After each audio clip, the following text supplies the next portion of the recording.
Sociological theory of crime.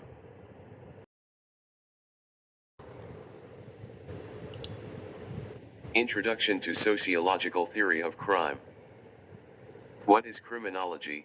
Criminology is the study of crime and punishment. Criminologists try and answer the question, why do crimes happen? Criminologists study crime rates and take a look at the elements that instigate people to a life of crime. What is sociology? The Oxford English Dictionary defines sociology as the study of social organization and institutions and of collective behavior and interaction, including the individual's relationship to the group. This is a Catholic definition which encompasses almost every situation within which individuals or groups can influence one another. Theory of social control. The social control approach to understanding crime is one amongst the three major sociological perspectives in contemporary criminology. Control theorists believe that conformity to the foundations of society is produced by socialization and maintained by ties to people and institutions, to members of a family, friends, schools, and jobs. The intellectual roots of social control theory reach back several centuries. But it had not been until the middle of the 20th century that this theory began to get broader interest among crime researchers. Since then, it has been the foremost frequently tested within the scientific literature and has garnered substantial empirical support. Its research and policy implications have generated perhaps the foremost debate of any modern theory of crime. The influence of social control theory on actual crime control policy has been less impressive. Social control theories do not support expansion of the criminal justice system. They do not favor larger police forces or lengthy incarceration as crime control policies. They favor instead policies designed to determine stronger bonds between individuals and society. Theory of rational choice. Theory of rational choice, also called rational action theory or choice theory. School of thought supported the belief that individuals choose a course of action that's most in line with their personal preferences. Rational choice theory is employed to model higher human cognitive processes, especially within the context of microeconomics, where it helps economists better understand the behavior of a society in terms of individual actions as explained through rationality, within which choices are consistent because they are made according to personal preference. Rational choice theory increasingly is applied to other areas moreover, including evolutionary theory, socio-political science, and warfare.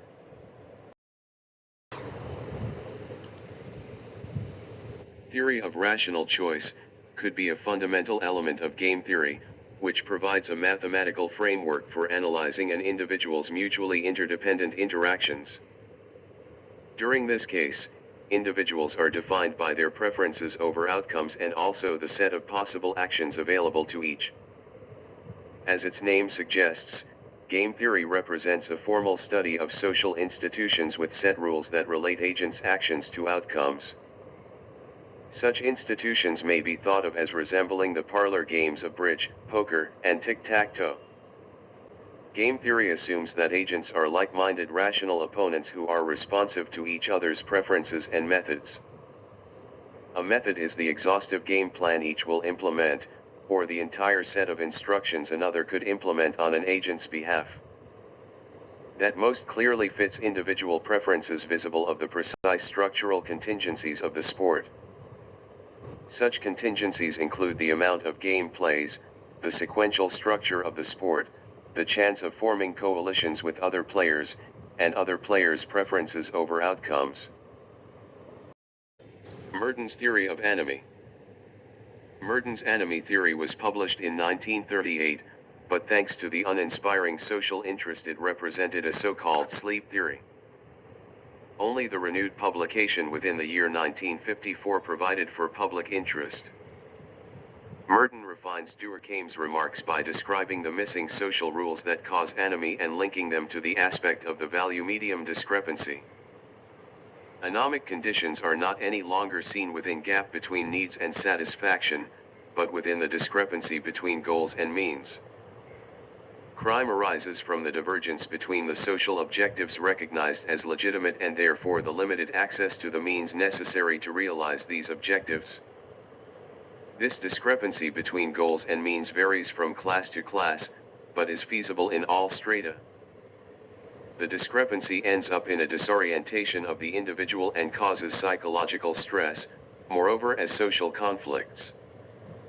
The main focus of his interest isn't the deviation of individuals, micro level, but the explore for the explanation of various deviation rates of various societies and groups, macro level. Agnew's general strain theory.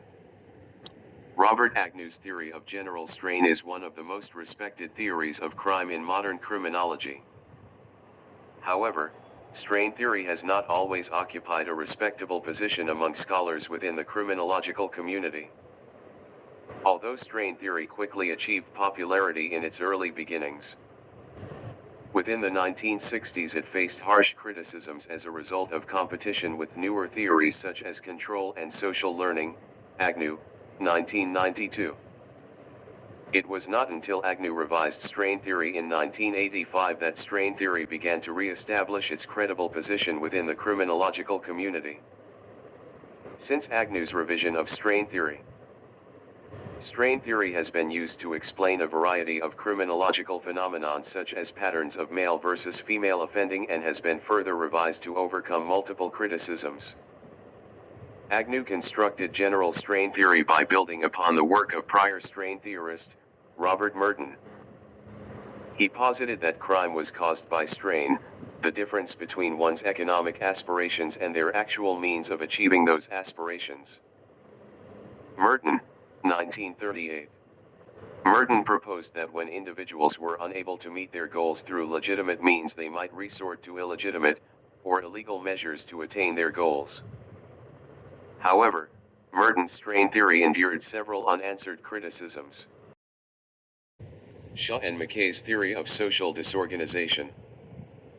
The social disorganization theory, developed by Shaw and McKay, supported their studies of Chicago, has pointed to social causes of delinquency that appear to be located in specific geographical areas. Although the speculation contributed to the understanding of delinquency, critics note that it doesn't explain why delinquency is concentrated in certain areas of a city. Farrington's integrated cognitive antisocial potential theory.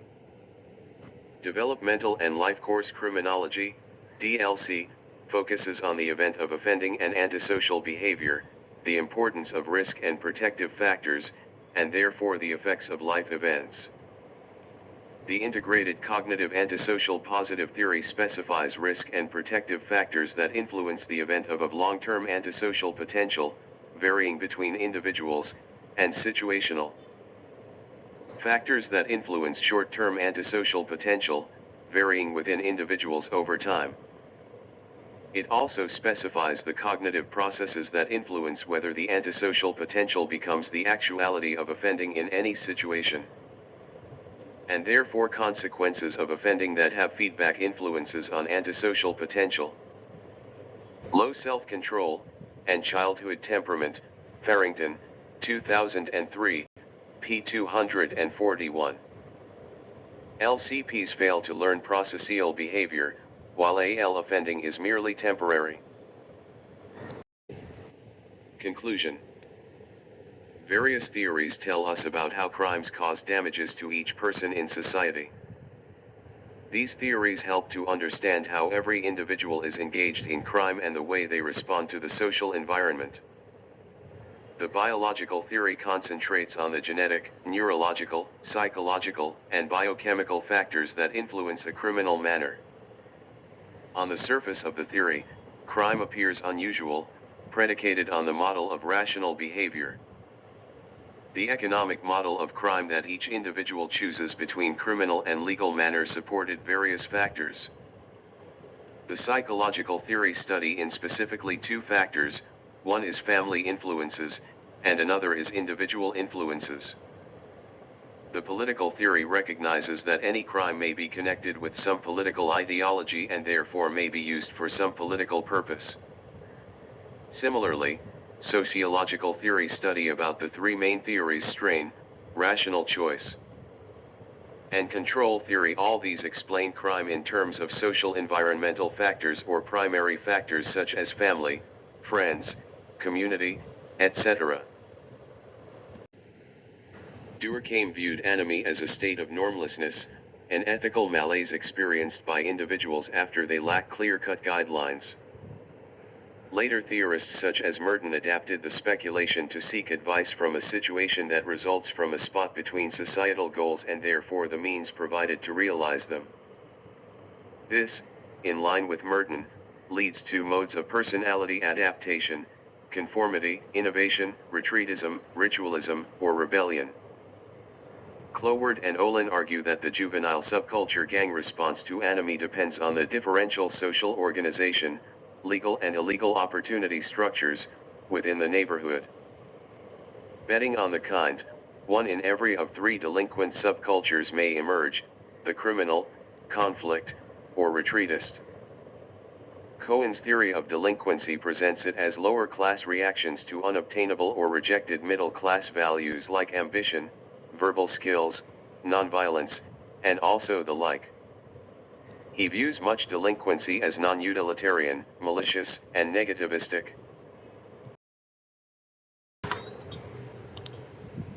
Like, share, subscribe and comment your views.